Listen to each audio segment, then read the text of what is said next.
Hello, hi and welcome back to my channel. आज मैं बहुत दिनों के बाद व्लॉग बना रही हूँ। अचानक से मुझे याद आया कि मेरे साथ जो शादी के बाद क्या हुआ ये मैं बताना चाहती थी। तो चलिए मैं बताती हूँ, स्टार्ट करती हूँ। आप लोगों में दूल्हा और दुल्हन को हल्दी लगाई जाती है और हल्दी के बाद उसे कहीं भेजा नहीं जाता है, सिर्फ घर में ही रखा जाता है। तो उन्हें हम लोग कहते हैं कि ये हल्दी लगी है तो हम कहीं भेजेंगे नहीं, मीन्स जाओ मत कहीं बाहर। और हम लोग में हल्दी की जगह जो नारियल होता है वो ग्रेट करके उसका प्योर, उसका जो मिल्क है वो निकाल के उसमें केसर नहीं तो और ये रोज़ का पेटल्स वो सब डाल के उससे नहलाया जाता है। एज इट इज़ हल्दी जैसी लगाई जाती है वैसे हम लोग में नारियल का जूस लगाया जाता है। तो मेरी बात करती हूँ मैं। तो हम लोग में मेरा तो हल्दी का वो नारियल के जूस का प्रोग्राम हो गया, शादी हो गई। फिर शादी के बाद 4-5 दिनों में ना मैं गांव गए।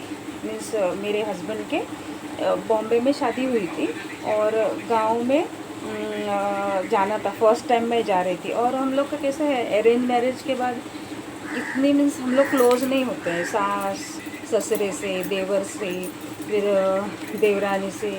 और हम लोग अरेंज मैरिज में तो हस्बैंड के भी हम लोग इतने क्लोज़ नहीं होते हैं। और मुझे जस्ट 5 दिन हुआ था, हम लोग चले गए थे गोवा में। मैं मीन्स महाराष्ट्र में कुडाल में मेरा घर है। तो अब तो हम लोग नहीं रहते हैं वहाँ पर क्योंकि वो छोड़ दिया। तो हम लोग गए तो हम लोग में ना शादी के बाद दूसरे दिन है ना, जो दुल्हन है वो और दुल्हन के साथ जो उनकी जो हम लोग में बोलते हैं ब्राइड का ब्राइड मेड रहते हैं। तो वो साथ में लड़कियां जो कवारी होती हैं वो दुल्हन को पूरे गांव में जितने घर होते हैं वहाँ पर ले जाके प्लेट में जो स्वीट्स होता है, फ्रूट्स होता है, केक होता है, वो सब प्लेट में डाल के उनको देते हैं ताकि लोग हर घर में मालूम पड़े कि ये बहू ये घर में आई है। तो वो लोग पूछते हैं, मीन्स उनको पता रहता है कि शादी हुई है। तो वो लोग जब आते हैं ना दुल्हन देने के लिए उनके घर में, तो वो लोग देखते हैं कि उसे क्या सोना पहना है, कितना डाला है उसका मम्मी ने, उसका नाम पूछते हैं, उसके बात करते हैं। तो ऐसे ही ना मुझे मेरे गांव में जाने के बाद गांव में जाने के बाद 5 दिन हुआ था। गांव में जाने के बाद मुझे भी ऐसे ही बोले कि सबको बांटना है। तो हमारा गांव है ना वो चार इसमें डिवाइडेड है। तो जब मैं जब निकली सवेरे बांटने के लिए, तो मैं दोपहर शाम को 4 बज गए हम लोग घर पे आने के लिए। और ऐसा नहीं कि लग के घर नहीं होते हैं, एक घर यहाँ तो फिर पेड़ झाड़ वो सब रहते हैं और फिर उसके आगे घर होता है। तो ऐसा कर के ना मुझे लेके गए। अब देखिए हम लोग बोलते हैं कि हल्दी का बदन है, कहीं जाना नहीं है, लेकिन हम लोग में सेकेंड डे उसको पूरा गांव घुमाते हैं। तो वो बहुत डेंजरस होता है। ये प्रथा कहीं तो हम लोग में यानी कैथलिक लोग में रुकनी चाहिए, गांव में, स्पेशली गांव में। यहाँ बॉम्बे में या शहर में नहीं करते हैं वैसा, लेकिन गांव में ये प्रथा है कि सेकेंड डे उसको पूरा गांव घुमाया जाता है वो प्लेट लेके, सबको स्वीट्स दे के। तो ये कहीं तो प्रथा रुकनी चाहिए। उसके बदले में ना ब्राइड्स मेड को भेज दो कि बाबा जाओ और तुम लोग देखिए आओ। तो हम लोग गए तो सवेरे में कुछ हम लोग 9 बजे निकले। तो देते देते ना एक पार्ट कंप्लीट हो गया। फिर दूसरे पार्ट में हम लोग चले गए, तीसरे नगर जो होता है ना वाड़ा, वैसे ऐसे करते करते चौथा जो पार्ट था उसमें चले गए। और वहाँ पर ना दे के मैंने स्वीट्स दिया। वो लड़की लोग जो है वहाँ लड़कियाँ थी वो भी थी साथ में, तो वो कैरी पकड़ने के लिए पूरा टोकरा वोकरा वो सब रहता है, उसमें केला वेला और सफरचंद वो ये वो सब उसमें फ्रूट्स रहते हैं, तो वो सब ना थोड़ा थोड़ा प्लेट में डाल के उनको देना है। तो वो सब डाल के मैंने दे दिया। और जैसे पूरा लास्ट घर था, लास्ट घर में दे के वहाँ से मैं निकली, हम लोग निकले ना, तो ये साइड झाड़ ये साइड झाड़ी पौधे सब और बीच में छोटा सा संकरा रास्ता। और वहाँ के ना मुझे इतना पेट में दर्द होने लगा ना, जैसा लग रहा था कि कोई ना इंटेस्टाइन जो रखो जो क्या बोलते हैं इंटेस्टाइन, वो है ना ऐसा खींच के कोई ऐसा निकाल रहा है, ऐसा मुझे लगा। और मैं इतना वो लड़की लोग को मैं बोली कि मेरा पेट में ना दर्द हो रहा है जोर से। तो वो लोग बोले कि वॉशरूम जाना है। मैं बोली नहीं वॉशरूम नहीं जाना है, लेकिन मेरे पेट में बहुत दर्द हो रहा है। और मैं ना ऐसा बैठी, ऐसा नीचे ऐसा करके बैठी, तो बच्चे लोग ने ना लड़के लोग ने बॉटल लाए थे पानी का, तो पानी भी पिलाया। और फिर थोड़ी देर में ना पेट में तो दर्द हो ही रहा था, थोड़ी देर में मैं बोली चलो यहाँ से निकलो अभी। तो मुझे लगता है ना वहाँ कोई एंटिटी थी। अब जो हल्दी जो बदन रहता है हमारा, जो कोकोनट का जो धोया हुआ कोकोनट मिल्क से धोया हुआ, वो हम लोग में नहीं उतारते। तुम लोग में हल्दी उतारते हैं सेकेंड डे, क्योंकि हम लोग में 6 महीना वो उसको संभालना ही पड़ता है।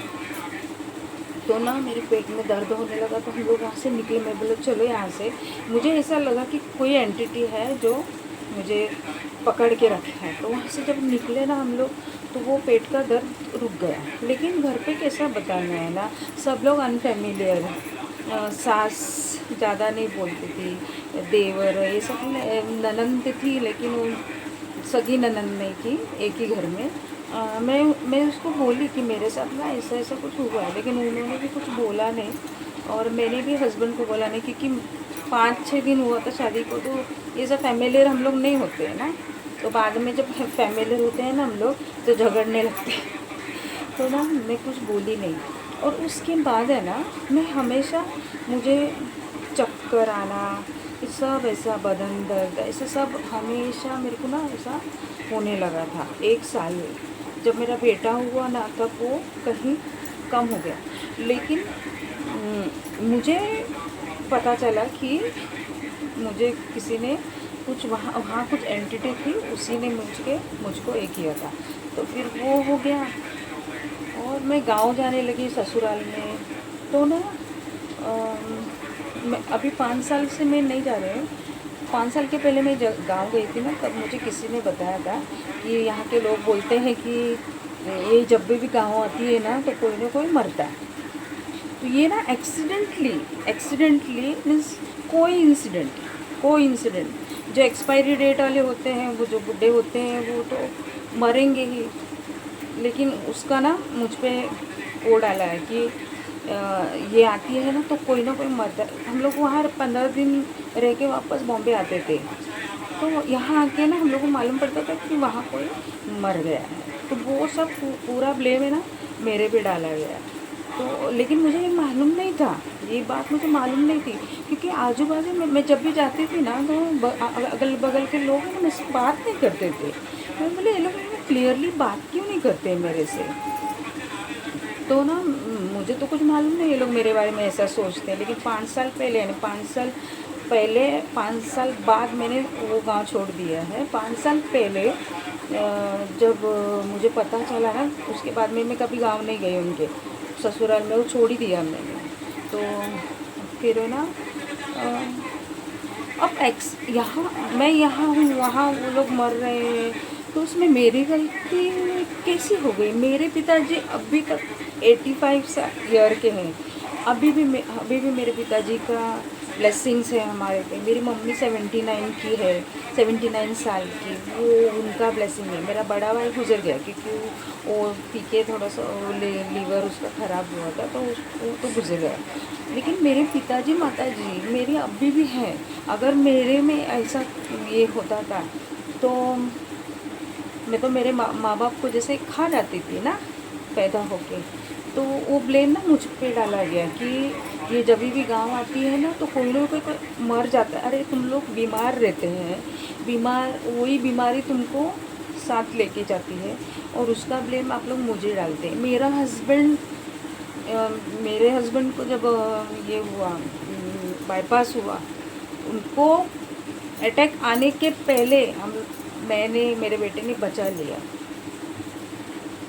अभी मैं बोल सकती हूँ कि मेरा हस्बैंड किसी के फ्यूनरल को गया और वहाँ से आके फिर मेरे हस्बैंड को वो हो गया, मैं सब बोल सकती थी। लेकिन आज मैं खोल के बोल रही हूँ कि मेरे ससुराल में मुझे मनहूस बोल के नाम दिया था, तो मैंने ससुराल छोड़ दिया गांव का, क्योंकि मेरी सासू माँ भी गुज़र गई, छोटे देवर भी गुज़र गए, यानी मेरे घर में अब कोई नहीं है, सिर्फ मेरे हस्बैंड है, हम लोग हैं बस।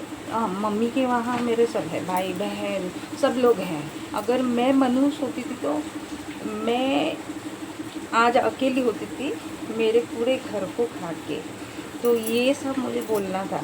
और जो भी मेरा व्लॉग सुन रहा है, मेरे रिलेटिव्स, कि मैं मनहूस नहीं थी, उनका कर्म, आदमी का कर्म होता है ना, वो उसको लेके जाता है।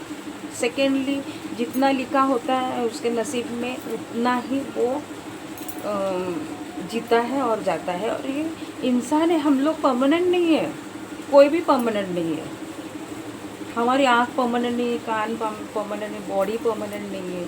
हम लोग को कहीं ना कहीं ये जो भी संसार में आता है जीवन जीने के लिए, उसे एक दिन मरना ही होता है। और जो एक्सपायरी डेट्स थे उसका पूरा ब्लेम मेरे पे डाला गया, और जो बीमार थे उसका भी ब्लेम मुझ पे डाला गया।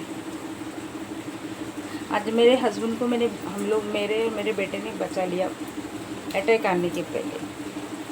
मेरे घर में मेरे माँ बाप का साया अभी तक मेरे पे है। हम लोग का ब्लेसिंग्स है, और भगवान करे उनको हेल्दी रखे। तो ये सब होता है। और उसके बाद में ना ऐसा हुआ कि मेरा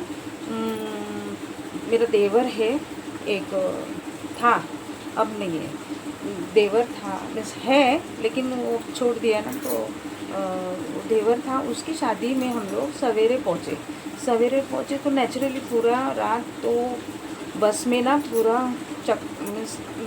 मेरे को ना चक्कर आ रहा था। तो हम लोग पहुँचे सवेरे, शाम को उसकी शादी थी हमारे ही घर में। तो शादी थी और हॉल मीन्स सामने ही मंडप बांधा था।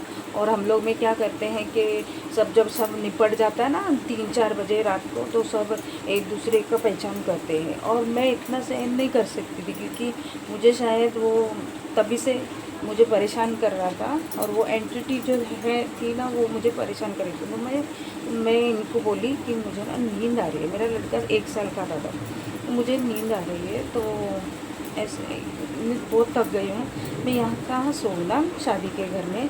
तो पीछे वाले घर में सोने गई। पीछे वाला एक दूसरा मेरा जेठानी का घर है, तो वहाँ सोने गई। तो वहाँ बहुत सारी औरतें सोई थी, और मैं जब सोई ना तो मेरा लड़के को मेरे साथ में रखा था।